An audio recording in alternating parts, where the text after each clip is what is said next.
딸아이가 유치원을 다니는데 엄마가 오줌이 마려우면 휘파람을 불고 싶어요 라고 이야기하게 시켰다. 어느 날 엄마는 여행을 가고 아빠와 함께 잠을 자게 되었다. 그런데 오줌이 마려웠다.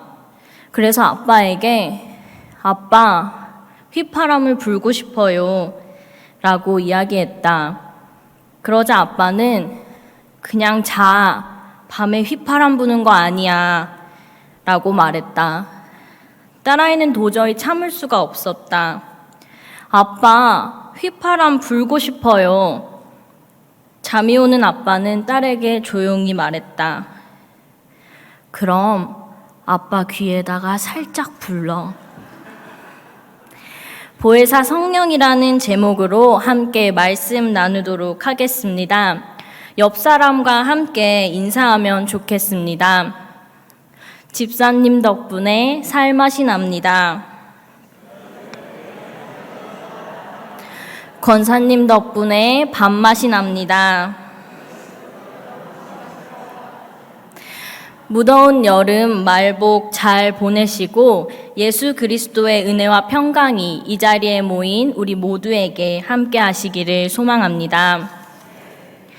가족 간에도 서로 말이 통해야 합니다. 그런데 하나님과 우리의 사이는 어떨까요? 말이 통할까요? 예수님과 우리도 서로 말이 통하지 않습니다. 예수님은 하나님의 능력을 제자들에게 보여주었지만 알지 못합니다. 보고도 믿지 않았습니다. 우리들과 같습니다. 우리의 눈은 어둠으로 가려져 있습니다. 오늘 함께 나누는 말씀을 통해서 우리의 눈이 밝아져 주님이 보여지시는 것을 알고 믿을 수 있는 모두가 되기를 소망합니다. 오늘의 말씀은 죽음이 눈앞으로 다가오신 것을 알고 계시는 예수님께서 자신이 하나님께로 떠나야 한다고 제자들에게 일러주고 계십니다. 그것은 완전한 이별이 아니지만 기뻐해야 하는 일이지만 예수님의 떠나심에 제자들은 두려움과 슬픔을 느낄 것입니다. 예수께서는 이런 제자들의 마음을 아시고 미리 준비시키고자 하십니다. 예수님께서는 하나님께 구하여 또 다른 보혜사를 보내주신다고 말씀하십니다. 그리고 그분은 영원히 우리와 함께 하십니다. 예수님께서 말씀하신 보혜사는 헬라어 파라클레토스에서 유래되었습니다. 파라클레토스는 여러 가지 뜻을 가지고 있습니다. 그것은 변호사, 중재자, 중보자, 위로자, 격려자 등이 있습니다. 한마디로 우리의 곁에 서 계시는 분입니다. 같이 하겠습니다. 우리의 곁에 서 계시는 분. 성령은 바로 우리의 곁에 서 계시는 분입니다. 함께 16절 말씀 보겠습니다. 내가 아버지께 구하겠으니 그가 또 다른 보혜사를 너희에게 주사 영원토록 너희와 함께 있게 하리니. 아멘. 16절에서 예수님께서는 아버지께 구해 또 다른 보혜사를 보내어 우리와 영원토록 함께 하겠다고 말씀하십니다. 보혜사는 하나님께서 우리에게 보내주신 분입니다. 그리고 또 다른 보혜사라는 말을 통해서 이미 이전에 우리에게 이미 보혜사가 찾아왔음을 우리는 알 수 있습니다. 성령님께서 찾아오시기 이전 우리에게 찾아오신 보혜사는 누구일까요? 바로 예수님입니다. 예수님은 우리를 돕는 분, 우리의 곁에 서 계신 분으로 오신 것입니다. 다른 보혜사는 예수님과 똑같고 예수님이 하나님께로 가기 때문에 예수님을 대신하여 우리에게 보내주신 분입니다. 보혜사가 오심은 예수님이 오심과 같습니다. 예수님께서 하나님께 구하여 우리에게 보내주신 분입니다. 보혜사 성령은 영원토록 제자들과 함께 거합니다. 예수님께서 우리를 떠나시더라도 제자들은 홀로 버려지지 않습니다. 고아가 아닙니다. 바로 성령께서 우리의 보호자가 되시기 때문입니다. 이어서 함께 17절 말씀 보시겠습니다. 그는 진리의 영이라 세상은 능히 그를 받지 못하나니 이는 그를 보지도 못하고 알지도 못함이라. 그러나 너희는 그를 아나니 그는 너희와 함께 거하심이요 또 너희 속에 계시겠음이라. 아멘. 예수님께서 말씀하신 보혜사는 진리의 영입니다. 예수께서 진리셨던 것처럼 성령님도 우리에게 진리의 영입니다. 제자들이 예수님을 알았던 것처럼 성령을 알게 될 것이라고 예수님께서 말씀하십니다. 다른 보혜사가 제자들 가운데 계심으로 제자들은 예수님의 계명을 지키게 됩니다. 예수님께서는 15절 말씀에서 나를 사랑하면 나의 계명을 지킨다 라고 말씀하셨습니다. 보혜사는 예수님을 사랑하고 예수님의 계명을 지키는 사람들이 볼 수 있는 영입니다. 우리의 계명을 지키는 사람입니다. 우리는 하나님의 계명을 지키는 사람일까요? 그렇다면 예수님을 사랑하는 사람입니다. 그리고 성령의 사람입니다.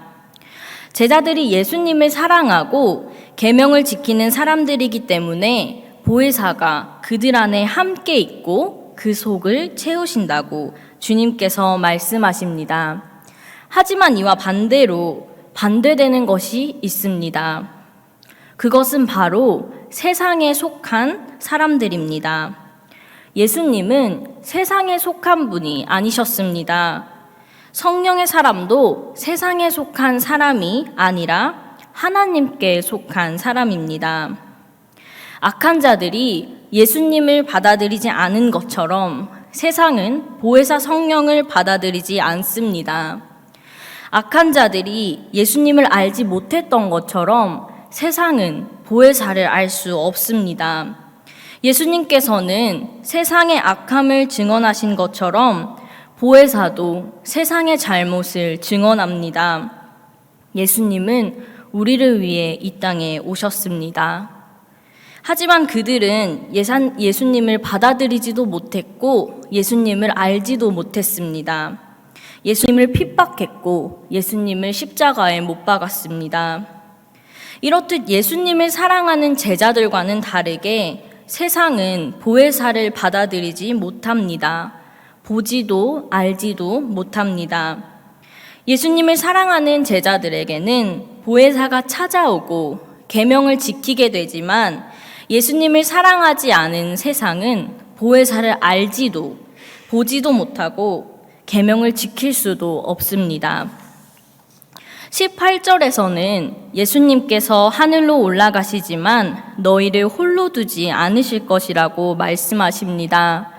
주님께서는 하늘로 올라가는 그 순간까지도 제자들을 생각하셨습니다. 하나님께서는 우리에게 자신의 사랑하는 아들 예수님을 보내주신 것처럼 보혜사 성령님을 우리에게 보내주십니다. 예수님이 이 땅을 떠나 주님의 곁으로 가 계실 때도 우리를 결코 혼자 두지 않으십니다. 그리고 반드시 돌아오겠다고 약속하십니다. 주님이 언제나 우리와 함께 하신다는 것입니다. 주님은 영원히 우리와 함께 하십니다. 예수님께서 십자가에 죽으시고 떠나실 때 이제 세상은 더 이상 예수님을 보지 못하게 된다고 말합니다. 눈이 어두운 세상은 예수님을 볼 수가 없습니다. 하지만 제자들은 예수님을 알고 믿고 있기 때문에 볼 수 있는 것입니다. 그리고 이 땅에 예수님께서 계시지 않더라도 보혜사 성령과 함께 살아간다면 우리는 주님과 함께 살아가는 것입니다. 함께 20절에서 21절 말씀 합독하시겠습니다.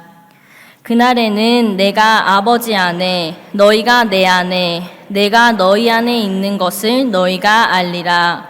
나의 계명을 지키는 자라야 나를 사랑하는 자니, 나를 사랑하는 자는 내 아버지께 사랑을 받을 것이요 나도 그를 사랑하여 그에게 나를 나타내리라. 아멘.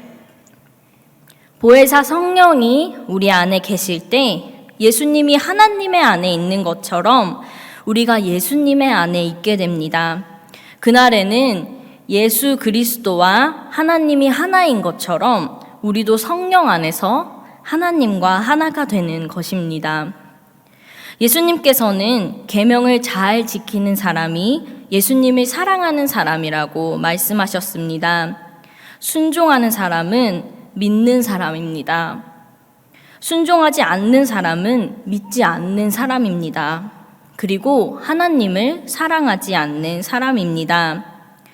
예수님께서 오늘 우리에게 보여주신다는 보혜사 성령은 언제나 우리를 변호하시고 중재하시고 대변하시고 위로하시며 우리의 협조자가 되시는 분입니다.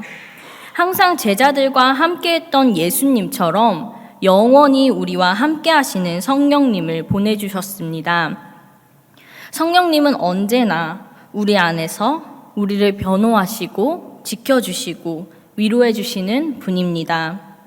예수님은 이렇게 우리를 끝까지 사랑하십니다. 끝까지 책임져 주십니다.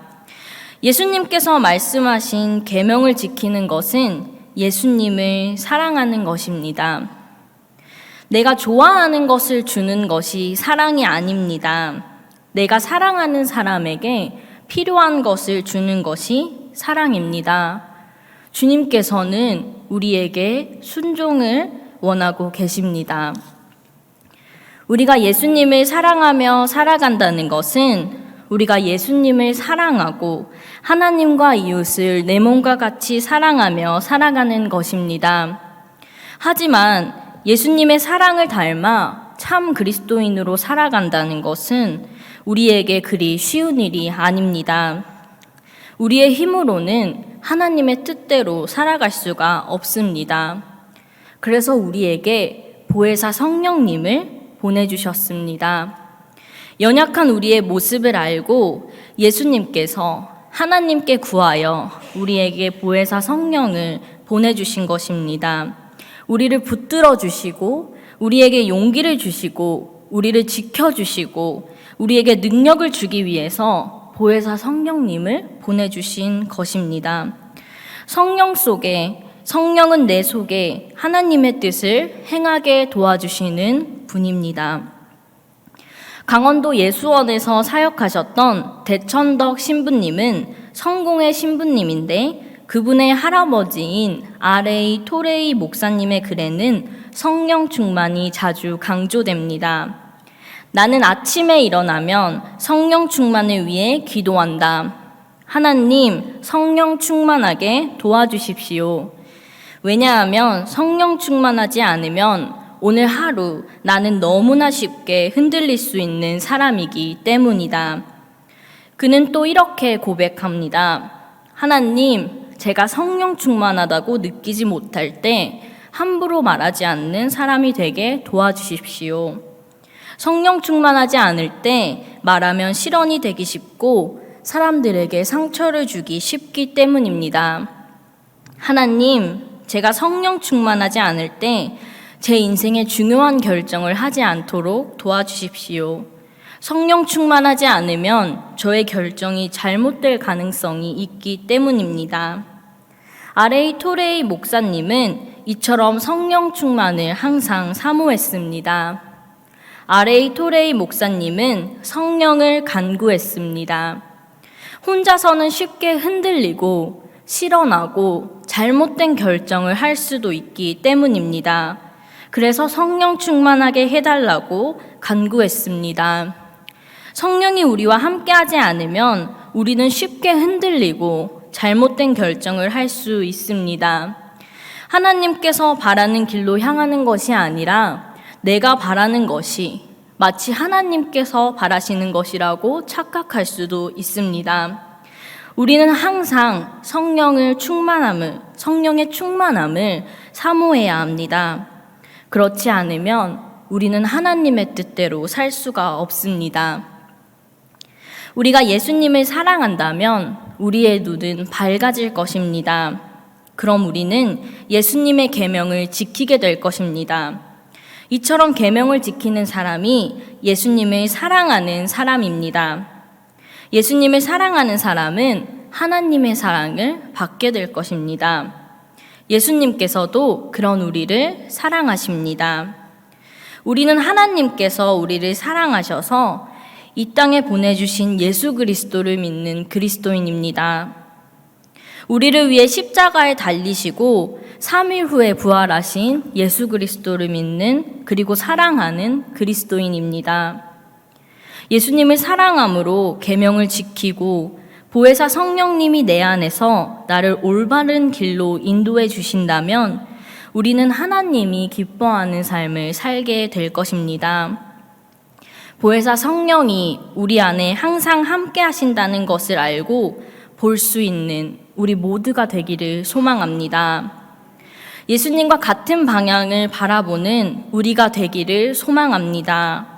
성령의 충만함 가운데 계명을 지키고 예수님을 사랑하는 우리 모두가 간절히 되기를 소망합니다.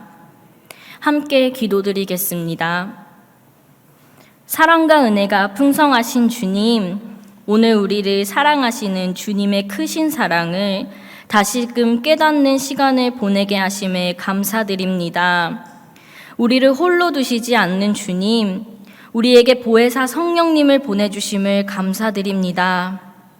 주님께서 영원히 우리와 함께 하심을 기억하게 하옵소서. 세상에 속하는 것이 아닌 주님께 속하는 저희가 되게 하옵소서. 어두운 우리의 눈을 밝히시고 성령님께서 이끄시는 곳으로 향하게 하옵소서.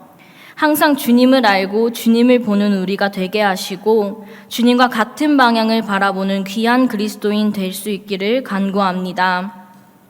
주님을 사랑하고 주님의 계명을 지키는 우리가 다 되게 하옵소서. 주님, 우리는 연약합니다. 주님께서 우리에게 보내주신 보혜사 성령님께서 용기를 주시고 붙들어 주시고 능력 주시옵소서. 우리에게 성령이 충만하게 하옵소서. 주님께서 우리를 끝까지 사랑하고 책임져 주실 것을 믿습니다. 예수님의 사랑을 닮은 참 그리스도인 되게 하옵소서. 우리를 사랑하셔서 보혜사 성령님을 보내주신 주 예수 그리스도 이름으로 기도드립니다. 아멘.